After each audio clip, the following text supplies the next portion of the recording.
5, 4, 3, 2, 1, 0.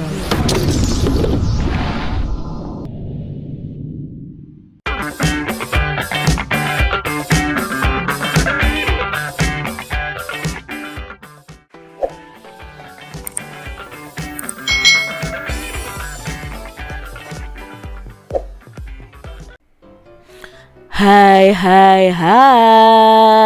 selamat datang di channel YouTube Kak Citra. Apa kabar nih adik-adik semuanya? Kak Citra berharap kalian dalam keadaan yang baik, sehat, dan siap untuk belajar ya. Hari ini kita akan belajar bersama-sama untuk mata pelajaran tematik kelas 4. Kita belajar di tema 9, Kayanya Negeriku, subtema 3, pelestarian kekayaan sumber daya alam di Indonesia, pembelajaran yang kedua. Mari adik-adik kita belajar dengan penuh semangat ya. Wah, bangsa Indonesia benar-benar kaya ya, kata Udin nih adik-adik. Benar sekali, kekayaan itu harus bisa dimanfaatkan untuk pembangunan bangsa. Lalu bagaimanakah caranya? Caranya dengan mengembangkan sikap dan perilaku yang selaras dengan lingkungan. Jadi adik-adik, Indonesia itu kaya akan sumber daya alamnya, ya, lingkungannya sangat asri, lingkungannya sangat indah, maka kita harus mengembangkan sikap dan perilaku yang selaras dengan lingkungan. Salah satu sumber daya alam yang juga menjadi sumber energi yang banyak tersedia di sekitar kita adalah air adik-adik. Nah, air menjadi sumber daya alam yang memiliki banyak manfaat bagi kehidupan manusia. Ketersediaan air bersih menjadi sangat penting untuk menunjang berbagai kegiatan manusia dalam kehidupan sehari-hari. Jadi adik-adik, air itu kegunaannya sangat banyak ya. Kita itu juga tidak bisa hidup tanpa air. Nah, di sini ada bacaan yang berjudul Hari Air Sedunia. Hari Air Sedunia ini diperingati setiap tanggal 22 Maret. Dengan adanya Hari Air Sedunia ini, kita itu diingatkan adik-adik bahwa persediaan air bersih semakin berkurang, padahal jumlah penduduknya semakin bertambah. Kebutuhan air ini perharinya per orang dapat digambarkan dalam piramida hierarki kebutuhan air berikut ini. Nah, ini nih adik-adik ya, setiap harinya orang itu membutuhkan untuk air minum saja 10 liter, memasak 20 liter, untuk mandi ya atau kebersihan diri sekitar 30 liter, untuk mencuci pakaian 40 liter, membersihkan rumah bisa 50 liter, lalu menumbuhkan bahan makanan ya untuk rumah tangga ini 60 liter, dan untuk sanitasi bisa sampai 70 liter.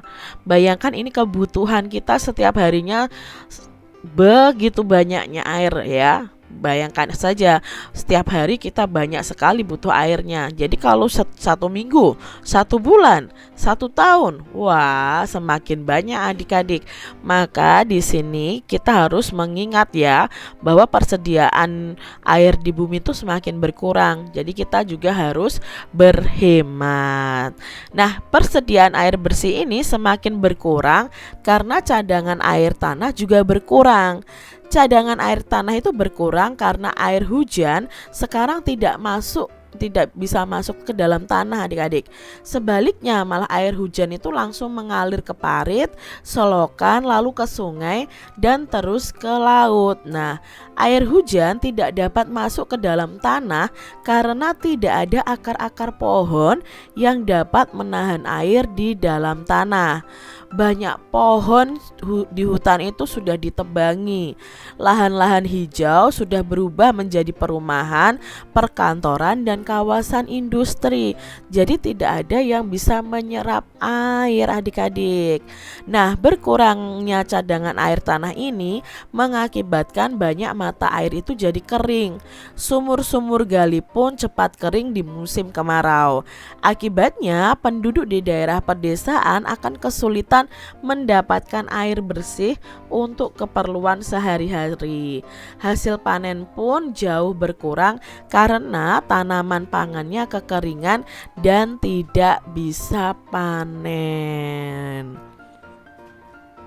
Ada beberapa tindakan yang dapat kita lakukan adik-adik untuk ikut membantu mengurangi krisis air bersih. Nah, tindakan-tindakan yang dimaksud adalah sebagai berikut. Pertama, kita harus menghemat penggunaan penggunaan air. Lalu yang kedua, kita harus membuat lubang resapan atau nama lainnya biopori adik-adik. Nah, lubang resapan ini berguna untuk menampung air hujan supaya terserap ke dalam tanah. Yang ketiga, menanam pohon supaya akar-akar pohon itu dapat menahan air di dalam tanah. Nah, sumbernya dari kitnesia.com. Apakah yang dimaksud dengan air bersih adik-adik? Nah, yang dimaksud dengan air bersih itu air yang tidak berwarna, air yang tidak berasa. Nah, itu ya adik-adik ya, itu air yang bersih. Mengapa air bersih itu penting bagi kehidupan? Ya sangat penting adik-adik, karena kita memerlukan air bersih ya untuk memenuhi segala kebutuhan kita ya, mencuci, mandi, dan lain sebagainya. Apa saja yang mengganggu ketersediaan air bersih? Nah, yang mengganggu ketersediaan air bersih itu karena sekarang air hujan itu tidak bisa meresap ke dalam tanah karena sekarang apa? Berkurangnya pohon-pohonan ya, karena apa, ditebangi dan dijadikan perumahan, perkantoran, bahkan sekarang tanah-tanah itu ditutup dengan aspal ya. Itu sangat mempengaruhi adanya air bersih. Nah, ini adalah contoh kesimpulannya adik-adik. Hal yang menyebabkan persediaan air bersih berkurang itu adalah air hujan tidak masuk ke dalam tanah karena tidak ada akar-akar pohon yang dapat menahan air. Lalu banyak pohon yang di hutan ditebang. Lahan-lahan hijau berubah menjadi perumahan, perkantoran, dan kawasan industri. Nah, akibat kekurangan air bersihnya apa? Akibatnya adalah kesulitan untuk mendapatkan air bersih untuk keperluan sehari-hari. Berikutnya, hasil panen pun jauh berkurang karena kekeringan dan tidak bisa panen. Nah, upaya yang bisa dilakukan untuk mengurangi krisis air adalah menghemat penggunaan air, lalu membuat lubang resapan dan menanam pohon. Nah, ini adik-adik kebutuhan air bersih per orangnya per hari ada 280 liter. Banyak sekali ya adik-adik ya. Memanfaatkan air merupakan hak setiap warga masyarakat. Namun melestarikan ketersediaan air bersih juga menjadi kewajiban setiap warga masyarakat loh.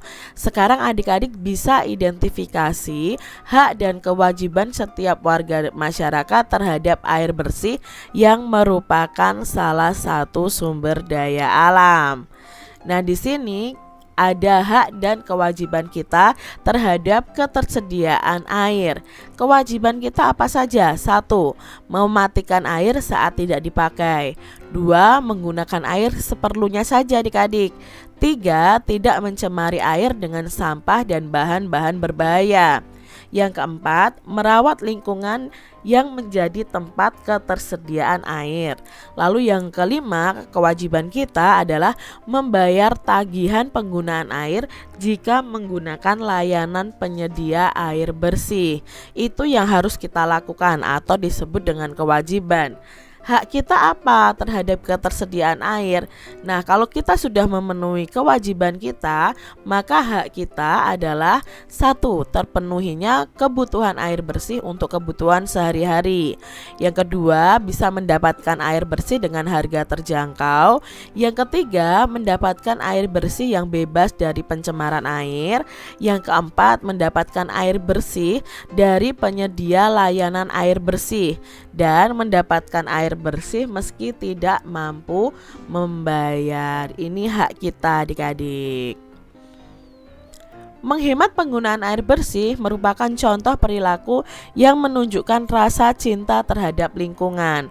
Nah, perwujudan rasa cinta lingkungan dapat dilakukan dengan banyak cara, seperti pada lagu berikut ini. Nah, ini ada lagu Aku Cinta Lingkungan ya, ciptaan Kak Uli Siregar Rusadi. Adik-adik bisa mencari lagunya melalui channel YouTube ya. Demikian tadi adik-adik pembahasan kita di tema 9, subtema 3 pembelajaran yang kedua. Semoga video pembelajaran ini bermanfaat ya untuk adik-adik semuanya. Dan sampai jumpa lagi di video pembelajaran Kak Citra selanjutnya. Tuhan memberkati. Jangan lupa tekan tombol subscribe, lalu tekan loncengnya, tekan juga tombol like, lalu share ke media sosial kalian. Jangan lupa untuk ikuti media sosial Kak Citra. Terima kasih.